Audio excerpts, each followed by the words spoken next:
ओम नमः सदेभ्यः। ओम नमः सदेभ्यः।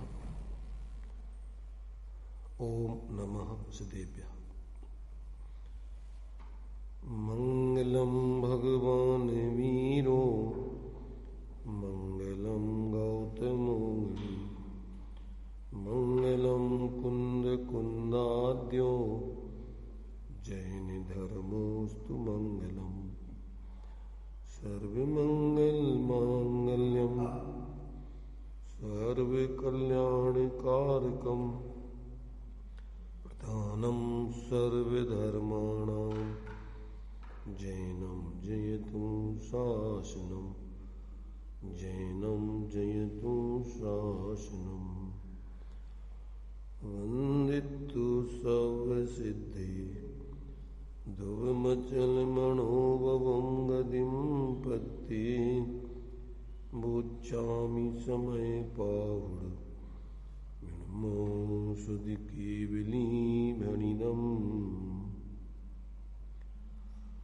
नमः समय साराय स्वानुभूत्या चकासति चित्सुभावाय भावाय सर्वभावान्तरचिदे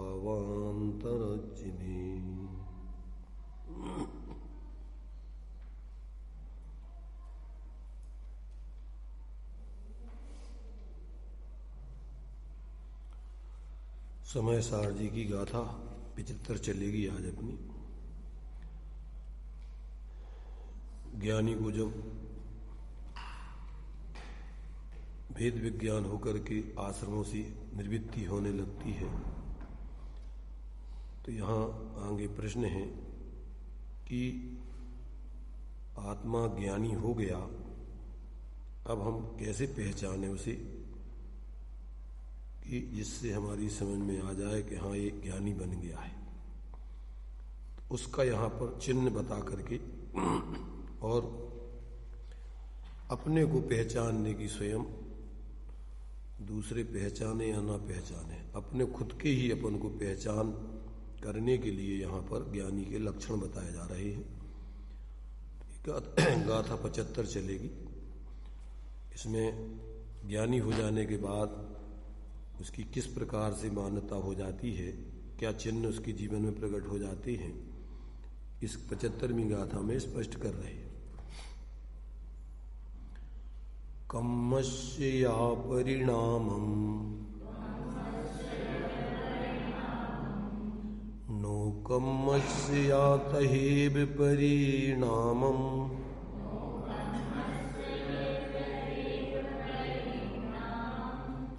न करेदि एयमादा जो जानति सोहवदीर्णानि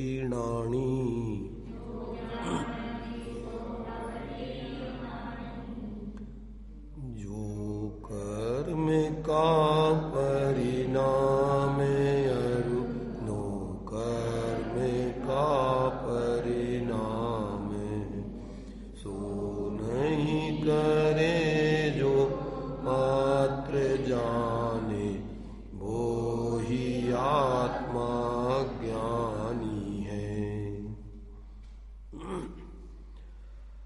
तथा एव यह इस प्रकार जो आत्मा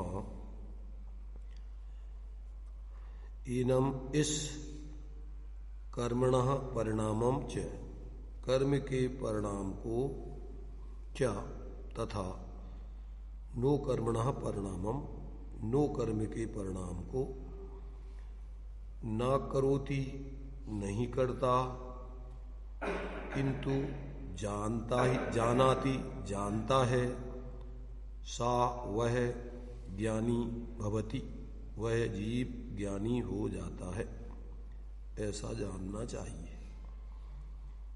क्या कहा अभी कि जो अभी अज्ञानी का लक्षण 19वीं गाथा में बतलाया था कि जो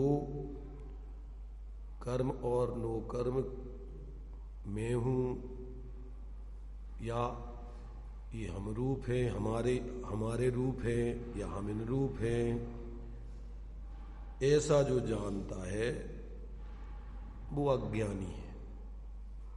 कर्म नो कर्म में अहंकार ममकार, ये मुझ रूप है मैं इन रूप हूं, ऐसा जब तक जानता है जीव तब तक वो अज्ञानी रहता है।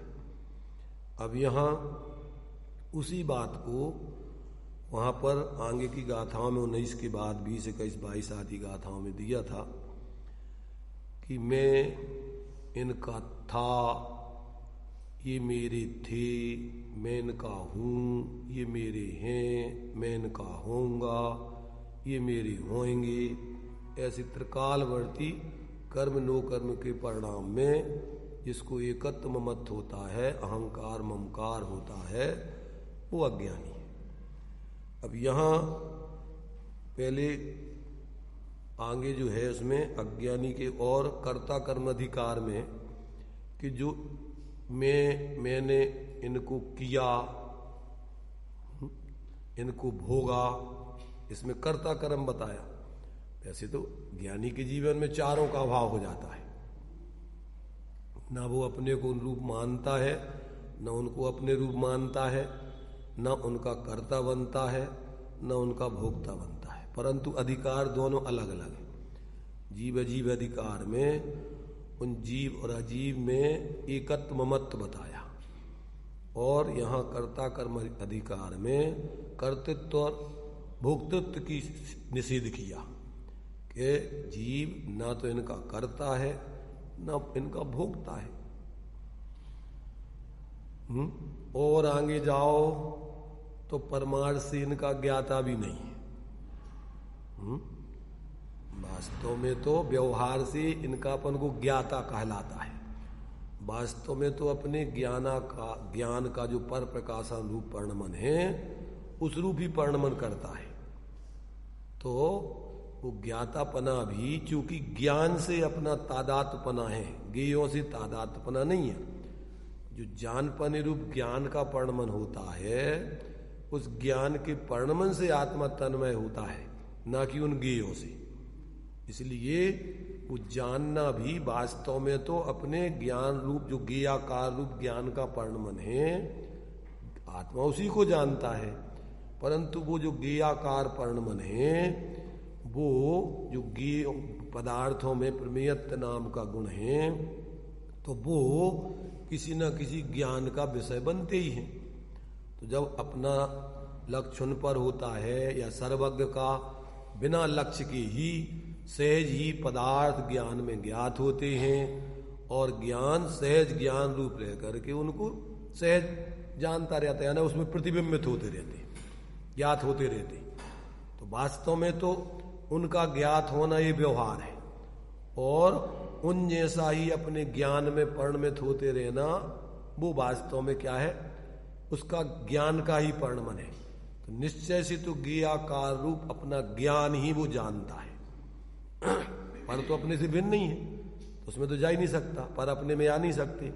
परंतु ऐसा सहज निमित्त नैमित्तिक संबंध है, काय का, जानने का और जनाने का। पदार्थों में एक प्रमेयत्व नाम का गुण है, विज्ञान में जनाते हैं व्यवहार से अपने रूप रहकर, ज्ञान में जाकर के नहीं।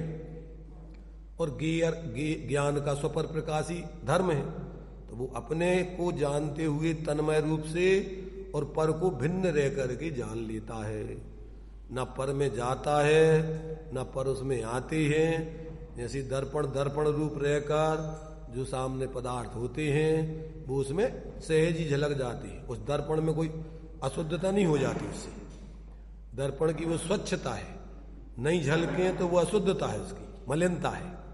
ऐसे ज्ञान में सभी पदार्थ सहज ज्ञात होवे, ये ज्ञान की पूर्णता है और शुद्धता है।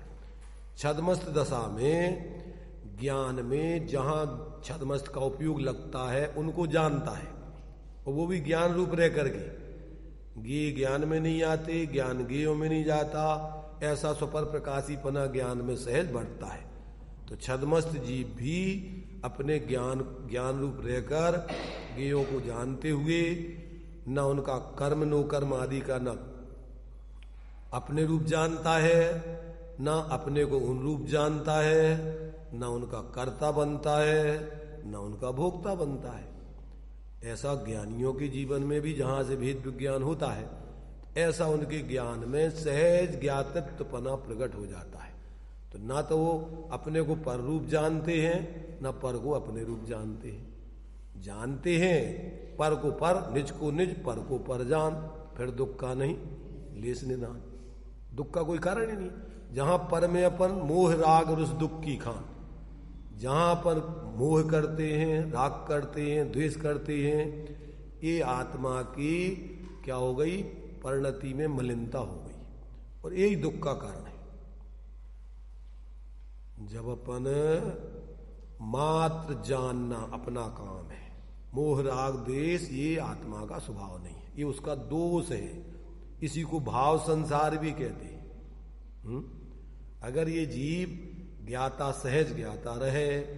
अब गुणस्थान प्रमाण यहां पर अपन ने अभी 74वीं गाथा में पढ़ा कि जितना जितना ज्ञान श्रद्धांत तो सम्यक हो गया, आचरण में अब वो जितना जितना विज्ञान घन होता जाता है, अर्थात राग द्वेष का स्वरूप में स्थिर होकर के कसायों का अभाव करता जाता है, मंदता नहीं। मोक्ष मार्ग में कसायों की मंदता की बात नहीं है। यहां क्या चलेगा, कसायों का अभाव, गुणस्थान प्रमाण। अनंतान मंदी चौथे गुणस्थान में चली जाएगी, अप्रत्यख्यान 5वें में जाएगी। सभी अप्रत्यख्यान जन क्रोध मान माया लोभ हास रति अरति, सब उस जाति का कसायों का परिणमन गुणस्थान प्रमाण स्वरूप स्थिरता से उसका अभाव होता जाएगा। मंदता नहीं। मंदता तो मिथ्या दृष्टि के 9वें ग्रेव तक जाने वाली शुक्ल लेस्या हो जाती, पर कसा एक भी कसाय का अभाव नहीं होता है। तो यहां मोक्ष मार्ग में मंदता की कीमत नहीं है।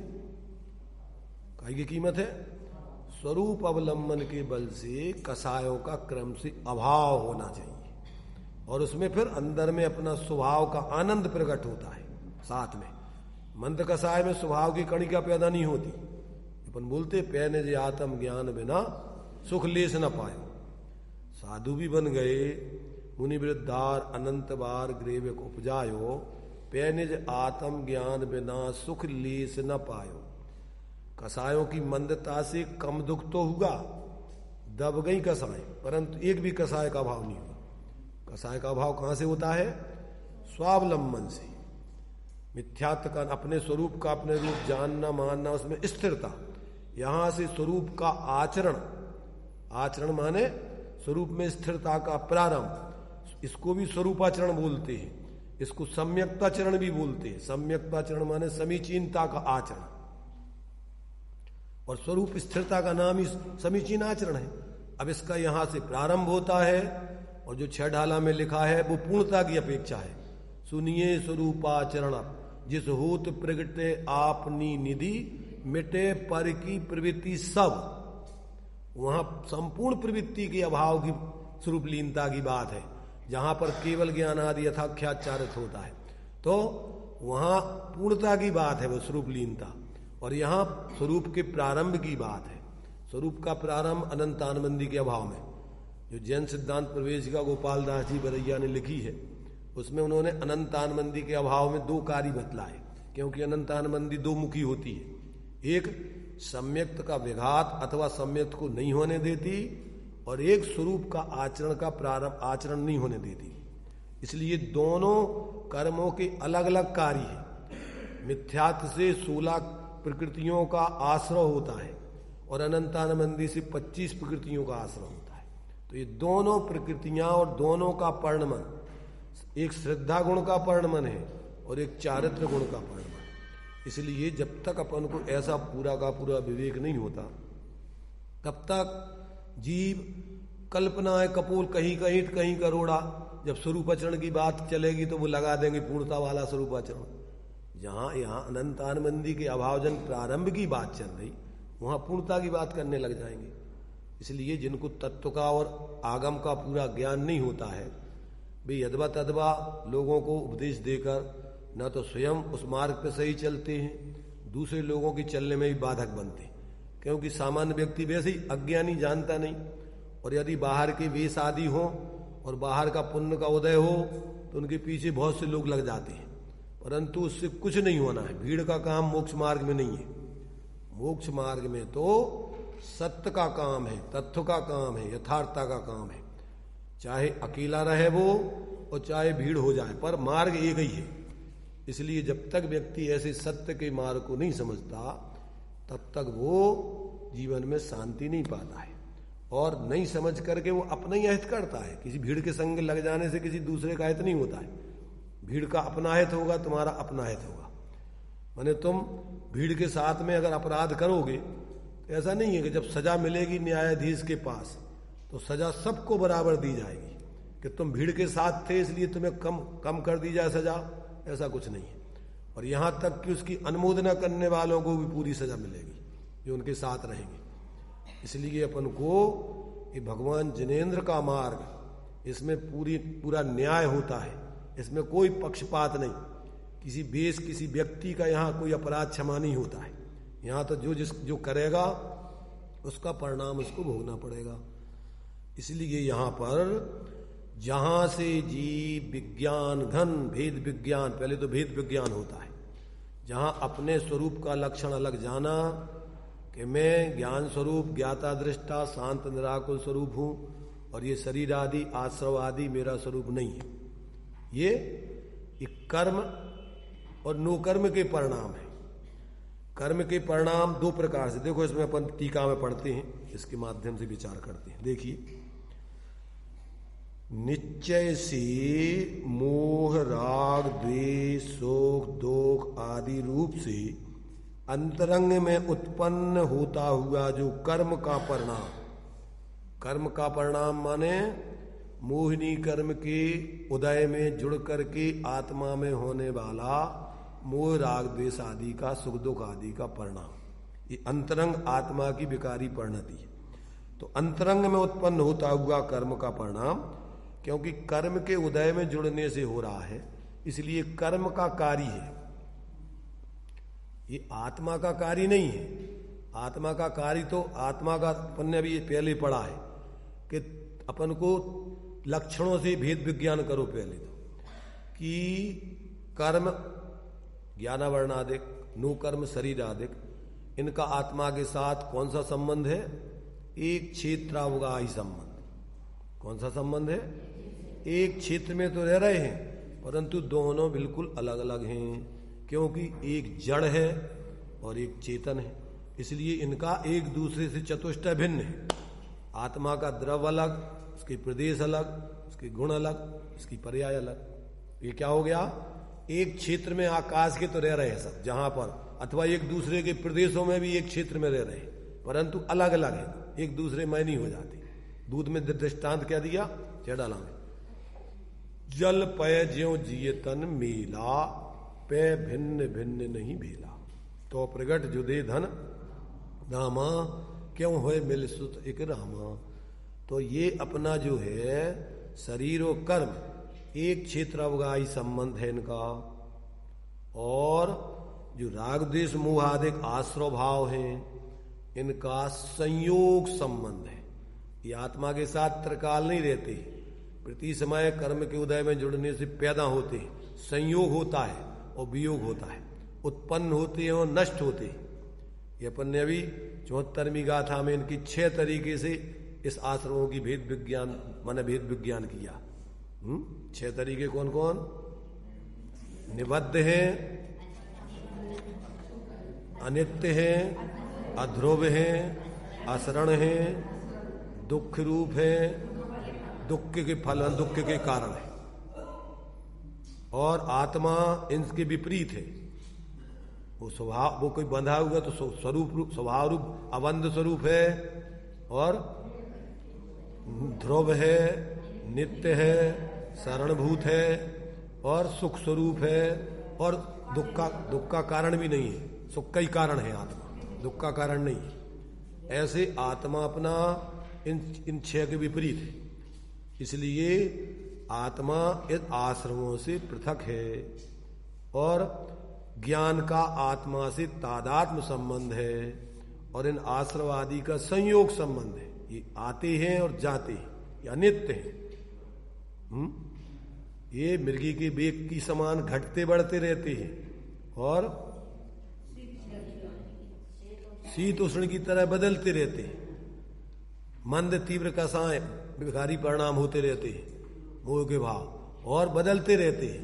क्रोध से मान, माया, लोभ, हास, रति, इसलिए वो कैसे हैं? जैसे बुखार बदलता रहता है, शीत से उष्ण, उष्ण से शीत, एक समय एक जैसे नहीं रहती, एक अंतर्महु से ज्यादा एक जैसे परिणाम नहीं रहते, ना तो तीव्र मंद रहते एक जैसे, और ना जाति से क्रोध ही क्रोध चलता रहे, ऐसा नहीं है। क्रोध से मान अंतर तो बदलते रहते। इसलिए और आत्मा तो आत्मा ध्रुव है, एक रूप ही रहता है, ज्ञाता ही रहता है, वो कभी अन्य रूप नहीं होता। ऐसा इनका अपन जब लक्षणों से भेद करते हैं तो ये आत्मा इससे पृथक, आश्रमों से पृथक, उसका लक्षण है ज्ञान, उपयोग, जानना देखना। जानना देखना निगूढ़ से लेकर सिद्धालय तक सबके चलता रहता है। मति सुतक ज्ञान सम्यक मिथ्या नहीं, सामान्य जानना, जानना जानना जानना, सबके आज जानना चलता है। तो ऐसा अपने लिए ये जब भेद विज्ञान करके जीव क्या करता है, तो ये मोह राग द्वेष आदि सुख दुख आदि रूप जो अंतरंग में उत्पन्न होते हैं, अंतरंग में उत्पन्न होता हुआ जो कर्म का परिणाम, कौन से कर्म के? मोह कर्म का परिणाम, और स्पर्श रस गंध वर्ण शब्द बंध संस्थान स्थूलता सूक्ष्म आदि रूप से बाहर उत्पन्न होता हुआ जो नो कर्म का परिणाम, ये पुद्गल का परिणाम है। चाहे वो स्कंद रूप में हो और चाहे स्पर्श रस गंध वर्ण आदि की अवस्था, और उसमें जो है काला पीला नीला उसकी पर्याय परिणाम, वो सब पुद्गल से संबंधित है। तो ये बाहर में उत्पन्न होता हुआ नो कर्म का परिणाम, वह सभी पुद्गल परिणाम है।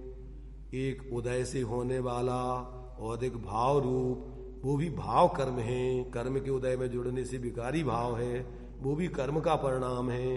और ये अघातिया कर्मों के निमित्त से होने वाला, घातिया कर्मों के निमित्त से होने वाला आत्मा के गुणों में उसका परिणमन होता है, और अघातिया कर्मों का उदय से जो कार्य होता है वो संयोग रूप होता है। तो वो पुद्गल के रूप में है, कर्म और नो कर्म के रूप में। उसमें स्पर्श रस गंध वर्ण आदि होती है, उसमें बंध संस्थान स्थूलता आदि सूक्ष्मता पुद्गल में होती है। 10 प्रकार की अवस्थाएं, सद्दो बंदो थूलो संठान भेद तम छाया उज्जो दादव सैया पुद्गल दब्बस पज्जाया, ये पुद्गलों की पर्याय। तो ये नो कर्म का परिणाम, वह सभी पुद्गल परिणाम हैं। परमार्थ से जैसे घड़े के और मिट्टी के व्यापक भाव का सद्भाव होने से कर्ता कर्म पना है, उसी प्रकार पुद्गल परिणाम के और पुद्गल के ही व्यापक भाव का सद्भाव होने से कर्ता कर्म पना है। इनका कर्ता पुद्गल है। अगर कर्म का उदय नहीं हो तो जीव में विकारी परिणाम नहीं हो सकते हैं, होते जीव में ही हैं, पर वो किससे संबंधित हैं? भी आत्मा से नहीं, कर्म के उदय में जुड़ने से होते हैं, इसलिए वो भी कर्म के ही परिणाम हैं। आत्मा के परिणाम तो ज्ञाता दृष्टा शांत निराकुल, ये उसके परिणाम है, उसमें व्यापता है आत्मा। पुद्गल द्रव्य स्वतंत्र व्यापक है, इसलिए पुद्गल परिणाम का कर्ता और पुद्गल परिणाम उस व्यापक से स्वयं व्याप्त होने के कारण कर्म है। माने जो कर्ता होकर के जिसमें व्याप्ता है वो ही उसका व्याप्त कर्म होता है उसका। इसलिए पुद्गल द्रव्य के द्वारा कर्ता होकर कर्म रूप से किया जाने वाला जो समस्त कर्म नो कर्म रूप पुद्गल परिणाम है, उसे जो आत्मा पुद्गल परिणाम को और आत्मा को घट और कुमार की भांति व्यापक भाव के अभाव के कारण कर्ता कर्मपने की असिद्धि होने से, घट में और कुमार में कर्ता कर्मपना नहीं है, क्योंकि कुमार घड़े में नहीं व्यापता है और घड़ा कुमार में नहीं व्यापता है। मिट्टी घड़े में व्यापती है, इसलिए घड़े की कर्ता मिट्टी है, कुमार नहीं है। कुमार का तो योग उपयोग उसमें निमित्त मात्र है, ऐसे ही आत्मा का तो योग उपयोग लगता है। आत्मा क्या है, इनमें निमित्त, इनमें जो है कर्ता नहीं बनता है, चाहे शरीर हो चाहे कर्मादि हो। तो इस प्रकार से यहाँ पर कहते हैं कि व्यापक पना यहाँ पर कुमार और घट की भांति उसमें अभाव होने के कारण कर्ता कर्म पेने की असिद्धि होने से परमार्थ से कर्ता नहीं है, परंतु मात्र पुद्गल परिणाम के ज्ञान को आत्मा के कर्म रूप से करता हुआ अपने आत्मा को जानता है। आत्मा का जानपना जो हो रहा है पुद्गल परिणाम को, उससे आत्मा तन्मय है। ऐसे उस पुद्गल कर्म के और नो कर्म के परिणाम को जानपना जो हो रहा है वो ज्ञान में, तो आत्मा तो जानपने से तादात्म्य रखता है, ना कि उस कर्म नो कर्म के परिणाम में तादात्म्यपना। वह आत्मा कर्म नो कर्म से अत्यंत भिन्न ज्ञान स्वरूप होता हुआ ज्ञानी है। पुद्गल परिणाम का ज्ञान आत्मा का कर्म किस प्रकार से है सो समझाते हैं। माने इनका जानना रूप कर्म तो आत्मा का कर्म है, परंतु इन रूप परिणमित होना ही आत्मा का कार्य नहीं है। परमार्थ से पुद्गल परिणाम के ज्ञान को और पुद्गल को घट और कुमार की भांति व्यापक भाव का अभाव होने से, काय में जो जानपना हो रहा है और जो बाहर में कर्म नो कर्म का परिणाम हो रहा है, तो उस जानपने का तो आत्मा से संबंध है तादाद, परंतु उस कर्म नो कर्म से कुम्हार का जैसे घड़े के साथ संबंध नहीं है, तादात्मपना नहीं है, भिन्नता है। ऐसे ही आत्मा का आत्मा के ज्ञान के साथ तो तादात्मपना है, परंतु कर्म नो कर्म के परिणाम के साथ क्या है, कर्तापना व्यापकपना नहीं है। इसलिए उसका कर्ता कर्मपना उसकी नहीं है, इसलिए कर्ता कर्मपने की उससे असिद्धि है। और जैसे घड़े और मिट्टी के व्यापक का सद्भाव होने से कर्ता कर्मपना है, उसी प्रकार आत्मपरिणाम और आत्मा के व्यापक भाव का सद्भाव होने से कर्ता कर्मपना है। आत्मा अपने ज्ञान का करता है, ज्ञान उसका जानने रूप ज्ञान उसका कर्म है, परंतु कर्म नो कर्म आदि ये उसका कर्ता नहीं है। आत्मद्रव्य स्वतंत्र व्यापक होने से आत्म परिणाम का अर्थात पुद्गल परिणाम के ज्ञान का करता है, और पुद्गल परिणाम का ज्ञान उस व्यापक से यानी आत्मा से स्वयं उसका व्याप्त होने से कर्म है, ज्ञान जानपना। और इस प्रकार ज्ञाता पुद्गल परिणाम का ज्ञान करता है, इसलिए ऐसा भी नहीं है कि पुद्गल परिणाम ज्ञाता का व्याप है, क्योंकि पुद्गल और आत्मा के ज्ञेयक संबंध का व्यवहार मात्र होने पर भी पुद्गल परिणाम जिसका निमित्त है, ऐसा ज्ञान ही ज्ञाता का व्याप है। क्या कह रहे, पुद्गल परिणाम के जानने से कोई भी पुद्गल परिणाम उसमें व्याप गया हो, ऐसा नहीं समझना। उसको मात्र निमित्त नैमित्तिक संबंध ज्ञेयक संबंध जानना कि आत्मा का ज्ञान उसको जानता है, और वो पदार्थ ज्ञान में मात्र जाने जाते हैं भिन्न रहकर, इसलिए उससे कोई तादात्म्यपना नहीं समझना, भिन्नता ही समझना। वो तो उसके ज्ञान के साथ जानपने के ज्ञान से ही तादात्म्य रहता है। जैसे दर्पण में प्रतिबिंबित होते पदार्थ दर्पण से भिन्न रहते हैं, दर्पण में प्रतिबिंबित होने से वो दर्पण के नहीं हो जाते, दर्पण उनका कर्ता नहीं हो जाता है, वे उनके कर्म नहीं बन जाते। ऐसे ही ज्ञेयों को जानते हुए आत्मा का ज्ञान ही कर्म रहता है, वो पुद्गल के परिणाम उसके कर्म नहीं बन जाते। अब इतना स्पष्टपन को यहां पर आचार्य देव समझा रहे। देखिए इस प्रकार यहां पर कहते हैं कि आत्मद्रव्य स्वतंत्र व्यापक होने से आत्म परिणाम का अर्थात पुद्गल परिणाम के ज्ञान का करता है, और पुद्गल परिणाम का ज्ञान उस व्यापक से स्वयं व्याप्त होने से कर्म है। और इस प्रकार ज्ञाता पुद्गल परिणाम का ज्ञान करता है, इसलिए ऐसा भी नहीं है कि पुद्गल परिणाम ज्ञाता का व्याप है, क्योंकि पुद्गल और आत्मा के ज्ञेय ज्ञायक संबंध का व्यवहार मात्र होने पर भी पुद्गल परिणाम जिसका निमित्त है, ऐसा ज्ञान ही ज्ञाता का व्याप है। इसलिए वह ज्ञान ही ज्ञाता का कर्म जानना चाहिए। ऐसा जिसको ज्ञान हो जाता है तो वो कर्म नो कर्म के परिणाम का कर्ता भोक्ता नहीं, वो तो अपने ज्ञान का ही कर्ता भोक्ता रहता है। और जो ऐसे अपने ज्ञान स्वरूप आत्मा का माने अभेद होकर के अनुभव करता है, तो फिर उसके क्रम से चारित्र में भी राग द्वेष मोह आदि का अभाव होकर अनादिकाल से अभी क्या करता था, अभी कर्म नो कर्म को का एकत्वपना करता था, एकत्र रूप जानता था और उसी में जुड़ता रहता था, गेयों में ही बाहर में राग द्वेष करता रहता था। तो ये सब विपरीत श्रद्धान, विपरीत ज्ञान और चारित्र में विपरीतता चलती रहती थी। निरंतर अपने स्वरूप में बिल्कुल एक क्षण को भी स्थिर नहीं हुआ, अनुभव नहीं किया। निरंतर पर में ही राग द्वेष, पर का ही जानना, पर को ही अपना मानना, ये सब चलता रहता था मिथ्या दशा में। अपनी आत्मा की तरफ उसका लक्ष्य ही नहीं था, अपने स्वरूप को वो जानते ही नहीं था।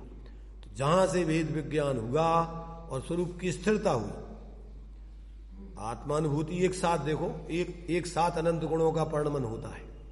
जहां से आत्मानुभूति हुई तत्क्षण आत्म प्रतीति हुई और उसमें उस स्वरूप की स्थिरता भी तत्काल हुई और स्वरूप की संरचना वीर में भी हुई और योगों का परस्पंद भी रुका, तो सर्वगुणांशु संकित होता है। कहने में तो अपन किसी गुण की मुख्यता से कथन करते हैं, परंतु परिणमन तो आत्मा अभेद है, अनंत गुणात्मक है। तो उनका एक साथ जब स्वरूप अवलंबन चालू होता है तो सारे गुणों का एक साथ परिणमन चालू हो जाता है अपने स्वरूप की अनुभूति रूप में। तो उसमें सब गुणों का परिणमन अपने स्वाश्रय से चालू हुआ। अब उस गुणों में पूर्णता आदि का क्रम पड़ता है, समीचीनता आदि का क्रम पड़ता है। तो ये जब जीव को अपने अंदर में अपनी अनुभूति प्रतीति हुई, स्थिरता हुई स्वरूप की संग, क्योंकि एक एक गुण में अनंत गुणों का रूप है। ऐसा नहीं है कि आत्मा का जहां ज्ञान है तो अब श्रद्धान अलग आएगा और चारित्र अलग आएगा, वीर अलग आएगा और यू सब गुण एक साथ रहते हैं। वो तो कथन करने में, समझने में अपन को क्रम पड़ता है। क्यों कि कथन में आप एक साथ सब कह नहीं सकते, सामर्थ्य नहीं है, इसलिए अपन को स्यादवाद रूप से कहना पड़ता है अपेक्षाओं से। इस अपेक्षा से आत्मा को सम्यक दर्शन हुआ, श्रद्धा गुण की अपेक्षा, ज्ञान गुण की अपेक्षा सम्यक सम्यक ज्ञान हुआ और चारित्र गुण की अपेक्षा उसमें स्वरूप स्थिरता हुई, वीर गुण की अपेक्षा स्वरूप संरचना हुई, योगों की अपेक्षा परस्पंदों का अभाव हुआ, चंचलता रुकी। तो जितनी जितनी स्वरूप में स्थिरता, क्योंकि आत्मा स्वभाव से द्रव्य रूप से ध्रुव है। अभी जो आश्रमों में आत्मा में भिन्नता बताई 6 तरीके से, तो आत्मा को उसके विरोध में 6 तरीके से सिद्धि की। जैसे 10 धर्म की सिद्धि करते हैं, तो 10 अधर्मों के अभाव में धर्म तो जो है वो अपना सम्यक चारित्र की स्थिरता रूप एक ही है, परंतु विभाव होते अनेक प्रकार के। तो उनके अभाव में अपन को धर्म भी उतने प्रकार का कहा जाता था। क्रोध के अभाव में क्षमा, मान के अभाव में मार दो, माया के अभाव में हार जाओ, लोभ के अभाव में सोच। तो अब ये है सब कसायों के विपरीत परिणाम। तो जिस समय जीव के स्वरूप स्थिरता हुई तो सभी कसायों की एक अनंतानमंदी कसायों का तत्संबंधी अभाव हो गया। तो एक ही संग सब प्रकट हो गए। कहने में तो आपको उनको एक एक अलग बताना पड़ेगा। उत्तम क्षमा धर्म एक दिन मनाओगे, पर उत्तम मार दो, तो आत्मा में ऐसे अलग अलग धर्म प्रकट होते का? एक ही साथ अनंतानमंदी जन कसाएं गई सब। तो अनंतानमंदी जन क्रोध गया, मान गया, माया गई, लोभ गया, हास्य गई, रति गई, अरति गई, शोक, जुगुप्सा, स्त्री पुरुष नपुंसक भेद, सब तत्संबंधी कसाएं गई। अब प्रकट तो हुई स्वरूप की स्थिरता। अब उसके स्थिरता के अभाव में जितनी कसाएं पैदा होती थी, उतने प्रकार का और अपन को व्यवहार से धर्म कहा जाएगा। कितने प्रकार का धर्म? जैसे मान लो ऐसा सोचो अपन कि अपन अभी जब बाहर में ऐसा सोचो कि जब अपन को अपने घर में जाना है तो कितने घरों का जाना छूट जाएगा तुम्हारा बाहर में। अपने घर को छोड़ के तुम कई घरों में जा सकते हो। उसके घर में जा रहा है, इसके घर में जा रहा है, उसके घर में जा रहा है, उसके घर में जा रहा है, उसके घर में जा रहा है, सैकड़ों घरों में जाओगे। और अपने घर में आ रहा है तो कितने घरों में जाना छूट जाएगा।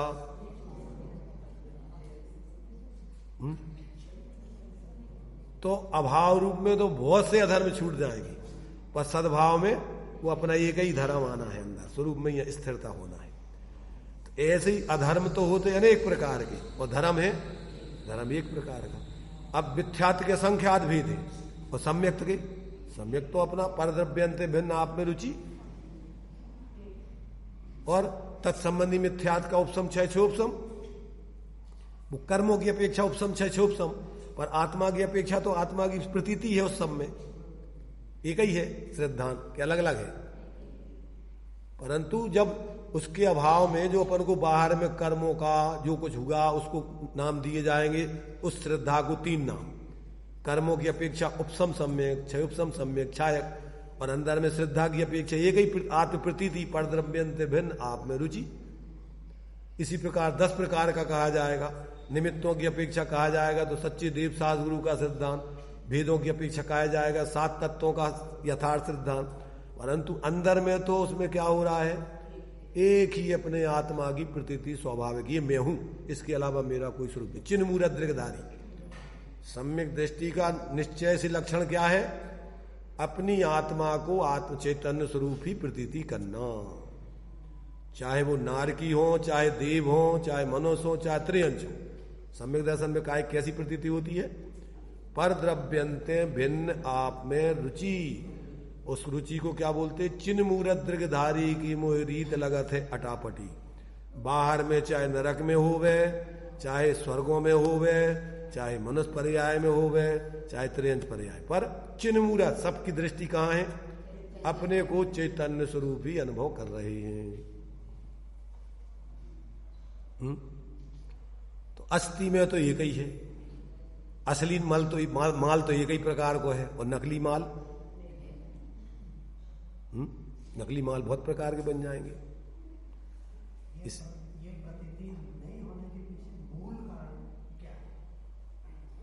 अभी क्या है कि बहुत लेट हो गए तुम, बहुत दिनों से चल रही है चर्चा मूल कारण की। भेद विज्ञान का भाव एक ही कारण है उसका।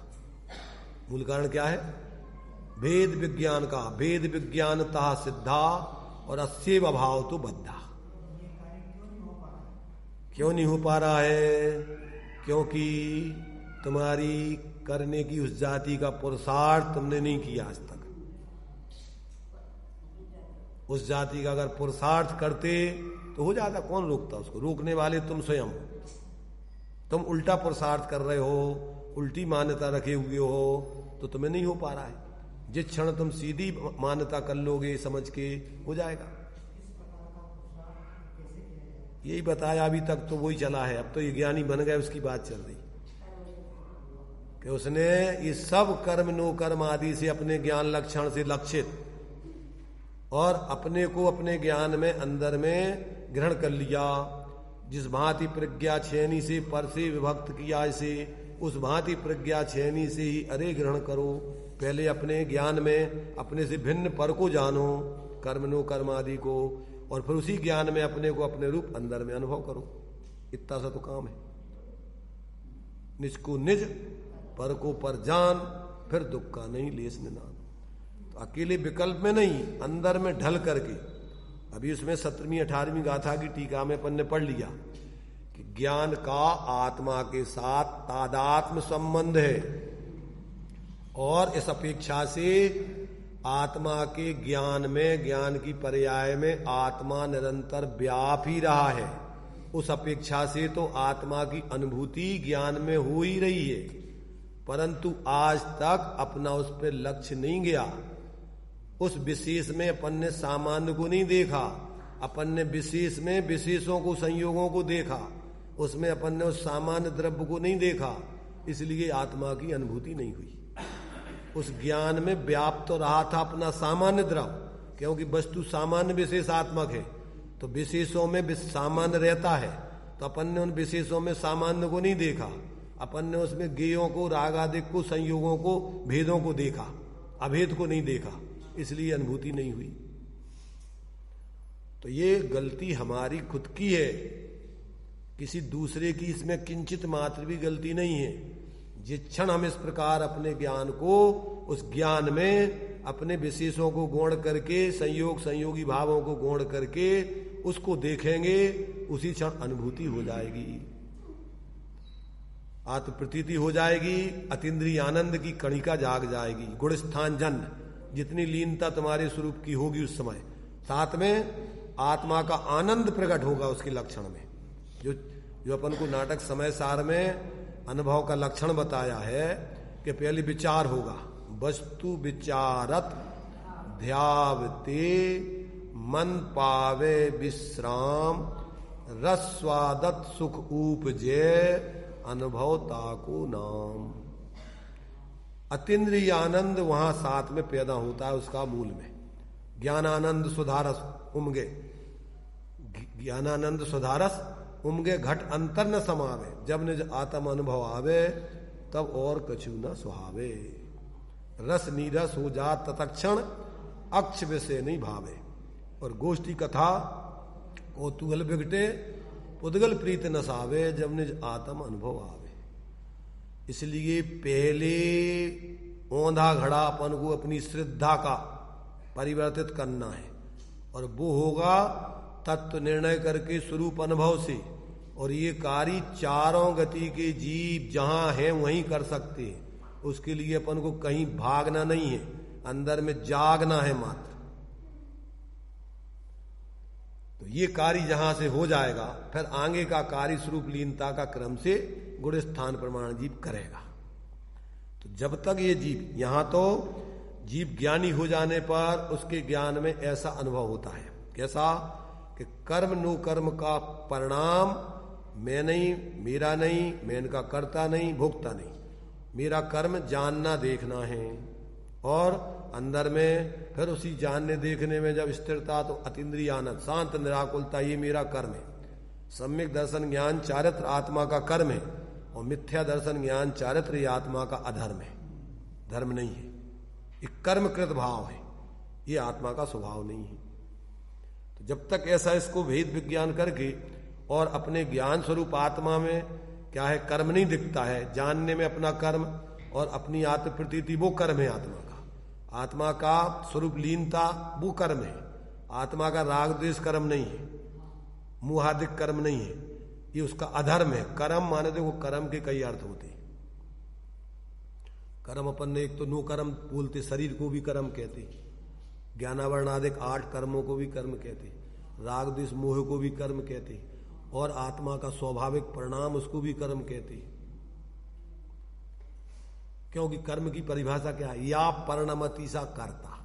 परमार्थ से जब देखे, जिस रूप में जो परिणमन करता है वो कर्म है। तो राग द्वेष मोह आदि जो कर्म है वो कौन से, निमित्त नैमित्तिक संबंध से जो कार्य हुए उसको भी कर्म, जीव का ही कर्म कहते हैं।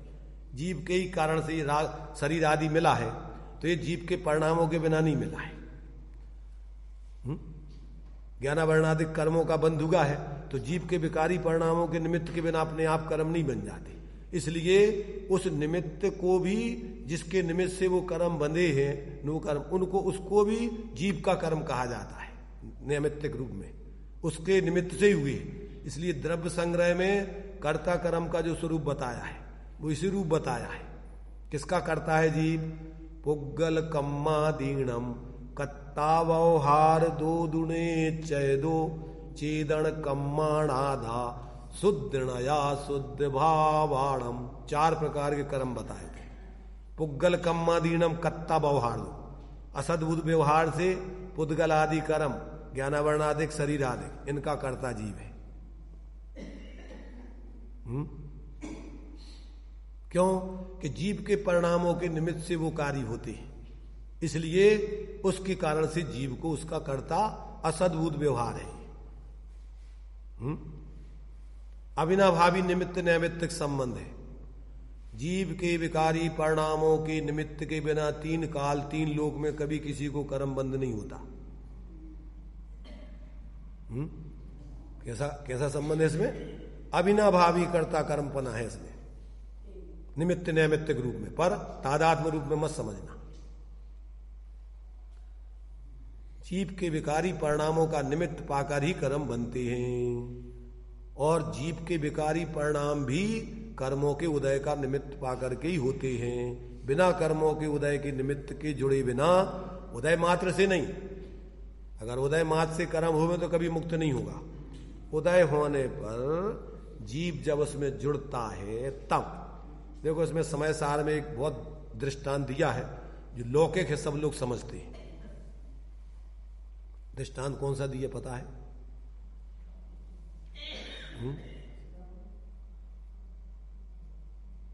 बाल स्त्री और तरुण स्त्री का दृष्टांत दिया है। पहले छोटी उम्र में शादी हो जाती थी, परंतु वो बाल स्त्री का चौक गोना वगैरह उसकी विदाई नहीं होती थी जब तक वो बड़ी नहीं हो जाए। तो उसको उस समय शादी तो हो गई। ऐसे कर्म के लिए दिया है, जो कर्म बंध गए सत्ता में है वो बाल स्त्री के समान है, उसका उपभोग नहीं होता है। वो तुम्हें विकारी परिणाम में नहीं बन सकते। कौन नहीं बन सकते? सत्ता में बंधे हुए कर्म तुम्हें विकारी परिणामों का निमित्त नहीं बनते, वो बाल स्त्री के समान है। अब जब वो कर्म उदय में, तरुण स्त्री क्या है कि जब वो जवान हो गई तब जो है अब वो तुम्हारे लिए बांधने का निमित्त, मोह का निमित्त अब बन सकती है। कब?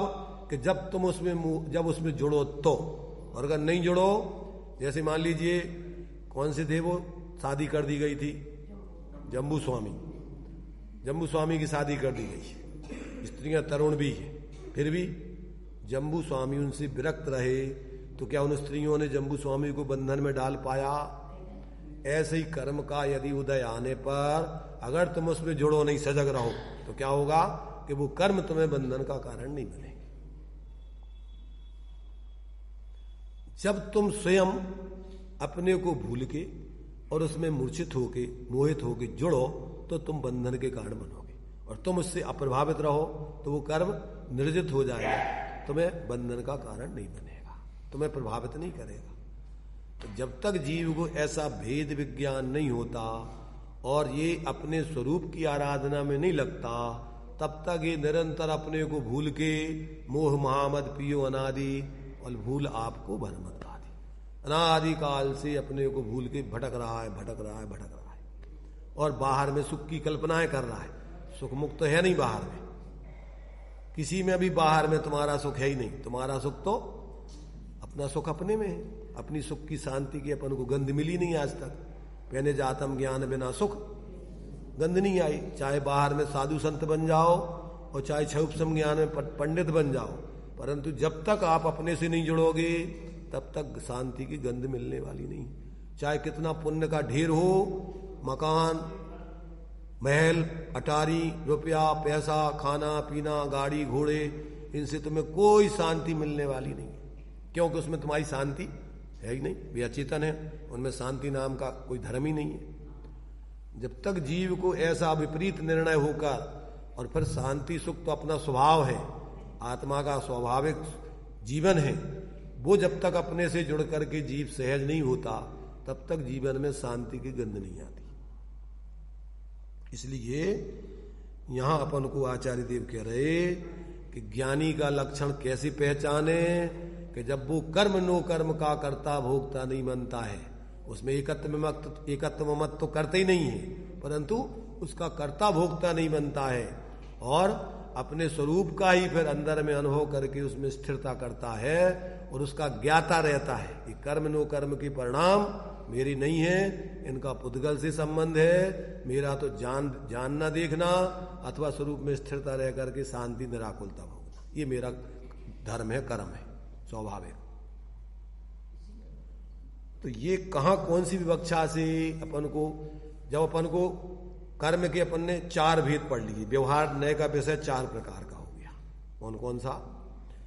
एक अनुपचरित के 2 भेद, एक क्षित्रवगाही संबंध वाला अपना कहना, उसका कर्ता आदि कहना, और भिन्न क्षेत्र वालों को भी अपना कहना व्यवहार में, मेरा मकान, दुकान, पैसे, जिसमें तुम निमित्त बन रहे, बच्चे, ये सब ये तुम्हारा जिसमें संबंध व्यवहार में है, इसको भी तुम्हारा क्या है, उपचार से तुम्हारा कहना, तुम इसके कर्ता कहना, इसकी व्यवस्थापक आदि कहना, ये सब उपचार का कथन है, असद्भुत व्यवहार का। क्यों? किसमें तुम्हारा निरंतर उसके लक्ष्य से निरंतर क्या होते रहते, भाव बिगड़ते रहते, इसलिए वो तुम्हारा व्यवहार से, जिसमें तुम्हारा व्यवहार से संबंध है, तो उसके भी व्यवहार से करता हो तुम, उसके भी तुम नियम से तुम्हारे अंदर में संबंध बना रहता है। क्योंकि ये नहीं बनाओगे तो लोक व्यवस्था तुम्हारी नहीं चलेगी, ये पत्नी मेरी, ये मकान मेरा, ये रुपया, कैसे लोक में जियोगे? तो व्यवहार में जिसमें तुम्हारा अपनापन है, जो तुम्हारे संबंधित हैं, उनको तुम्हारा ये सब असद्भुत व्यवहार है, उपचार से है, नहीं परमार्थ से। तात्विक दृष्टि से सब तुमसे भिन्न है, यहां तक कि जब तुम्हारे विकारी परिणाम ही तुम्हारा स्वरूप नहीं है, तो फिर ये तुम्हारे कहां से हो जाएंगे? इसलिए छोड़ ना जाओ अपन को विकारी परिणाम है, तो फिर और चीजें तो प्रकट जो दे तो सब अपने से भिन्न नहीं है, उनमें तो अपन को अपना और उसमें उसका और लक्ष्य छोड़ करके अपने स्वरूप में स्थिर होना है। तो जब तक जीव को ऐसा तात्विक दृष्टि से अपने स्वरूप का बोध और अपने से भिन्न संयोग, संयोगी भाव, भेद आदि का ज्ञान नहीं हो, तब तक उसके जीवन में सब मूढ़ता चलती रहती। तो ये जो है, ये अपन को उपचार से, असद्भुत व्यवहार से, ये सब भी जीव के कहे जाएंगे। पर कौन सा नय है इसमें लगेगा? असद्भुत व्यवहार नए से सारे संयोग जीव के कहे जाएंगे, अनुपचरित और उपचरित असद्भुत व्यवहार। और फिर उपचरित सद्भुत व्यवहार से कर्म के जितने भी अपने और क्षायुपसमयिक भाव है, वे सब अपन को जीव के कहे जाएंगे, कर्म सापेक्ष। ये आत्मा का स्वाभाविक पूर्ण स्वाभाविक पना नहीं, इसलिए उपचरित पर हैं आत्मा की, इसलिए सद्भूत। और आत्मा के शुद्ध परिणाम, गुण भेद आदि आत्मा के कहना, ये अनौपचरित सद्भूत व्यवहार नए से होते। ये किसी कर्म की सापेक्षता से नहीं है, ये आत्मा की पर्याय है, आत्मा के गुण हैं, परंतु ये आत्मा नहीं है।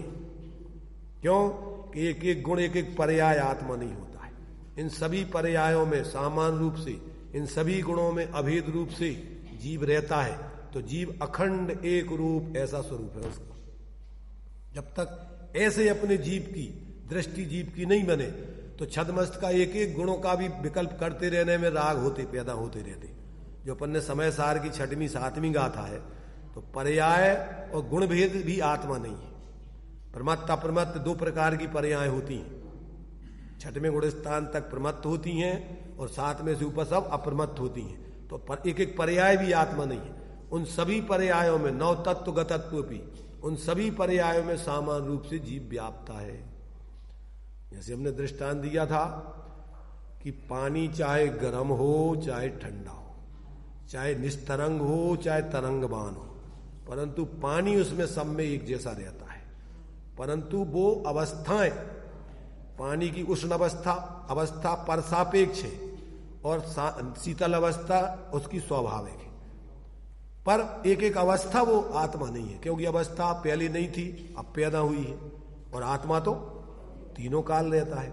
इसलिए आत्मा माने सब में रहता है, सभी गुण पर्यायों में समान रूप से व्याप्ता है। इसलिए ना आत्मा प्रमत्त है ना प्रमत्त है। प्रमत्त अप्रमत्त से अलग नहीं है आत्मा, ये ध्यान रखना। और अकेला प्रमत्त अप्रमत्त नहीं, ऐसे ही गुण भेद आत्मा नहीं। ज्ञान 7वीं समय सार की 7वीं गाथा, ज्ञान नहीं, दर्शन नहीं, चारित्र नहीं, तो मतलब आत्मा इनसे अलग है कहीं क्या? एक एक गुण भेद रूप नहीं है, सभी गुणों का खंड पिंड आत्मा है। जैसे भारत अकेला मध्य प्रदेश नहीं, राजस्थान नहीं, गुजरात नहीं, तमिलनाडु नहीं, एक एक प्रांत नहीं, पर इन प्रांतों से अलग भारत है क्या? ये समझ लेना।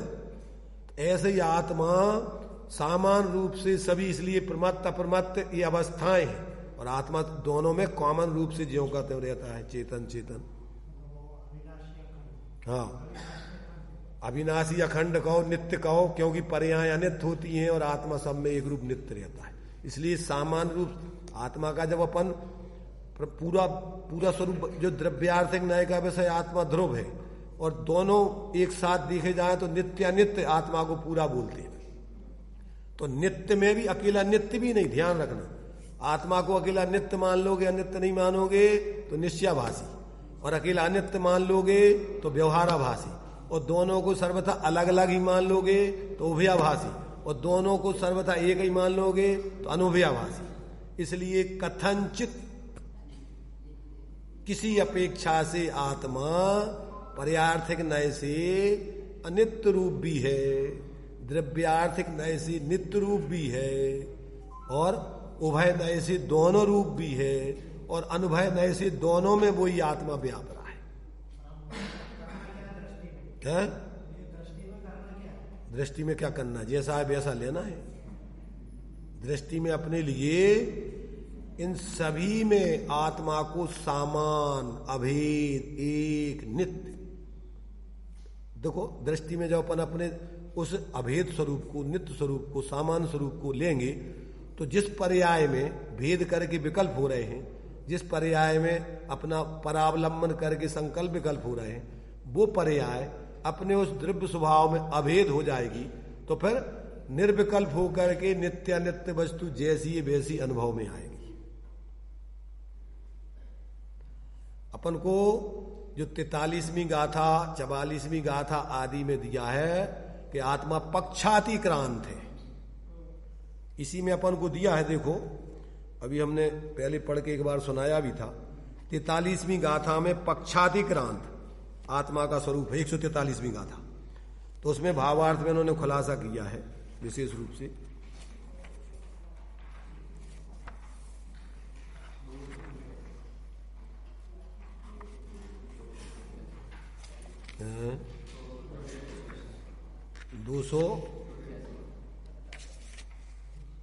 दो सौ अपन को 85 पेज पर देखिए, जिस समय आत्मा की अनुभूति होती कैसी दशा हो जाती है, छद्मस्तों की कैसी स्थिति बनती है। पक्षातिक्रांत, ना तो निश्चय का विकल्प रहता ना व्यवहार का, ऐसा अभेद रूप से फिर पक्षातिक्रांत दशा बनती है। वो इसमें दी है कर्ता कर्म अधिकार के अंतिम ये 4 गाथाएं 41, 42, 43, 44, इनमें पक्षातिक्रांति की सिद्धि की है। जैसे केवली भगवान सदा नए पक्ष के स्वरूप के साक्षी ज्ञाता दृष्टा हैं, उसी प्रकार श्रुतज्ञानी भी जब समस्त नए पक्षों से रहित होकर शुद्ध चैतन्य मात्र भाव का अनुभवन करते हैं, तब वे नए पक्ष के स्वरूप के ज्ञाता ही हैं। यदि एक नए का सर्वथा पक्ष ग्रहण किया जाए तो मिथ्यात्व के साथ मिला हुआ राग होता है, और प्रयोजनवश एक नए को प्रदान करके उसका ग्रहण करे तो मिथ्यात्व के अतिरिक्त मात्र चारित्र मोह का राग रहता है। और जब नए पक्ष को छोड़कर वस्तु स्वरूप को मात्र जानते ही हैं, तब उस समय श्रुतज्ञानी भी केवली की भांति वीतराग जैसे ही होते हैं, ऐसा जानना।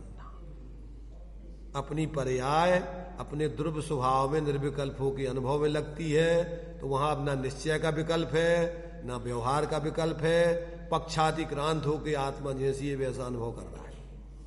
निर्णय करने के लिए निश्चय व्यवहार के ही सब विकल्प है, और अनुभव के लिए पक्षातिक्रांत उस निश्चय नय के विषयभूत आत्मा में अपनी परिणति को अभेद जब होती है तो सब विकल्प शांत, मन शांत भयो मिट सकल द्वंद्व, जहां प्रमाण नय निक्षेप को न उद्योत अनुभव में दिखे। अनुभव के काल में न प्रमाण के विकल्प हैं, न नय के विकल्प हैं, न निक्षेप के विकल्प हैं, वहां तो वस्तु निर्विकल्प होकर आनंदमय अनुभव में आ रही। तो आचार्यों ने समझाने में कोई कमी नहीं रखी। मति ज्ञान भी अपने स्वरूप सन्मुख हो गया, और श्रुतक ज्ञान भी विकल्प छोड़ के अपने स्वरूप सन्मुख हो गया। अब ज्ञान तो वही है, क्षयोपशम ज्ञान, और वही 5 इंद्रियों मन के माध्यम से बहर मुक्ता से संकल्प विकल्प करता था। अब वही ज्ञान अपने उस ज्ञायक स्वरूप में लीन हो गया, तो अब विकल्प कौन करे और 5 इंद्रियों के विषय में प्रवृत्ति कौन करे।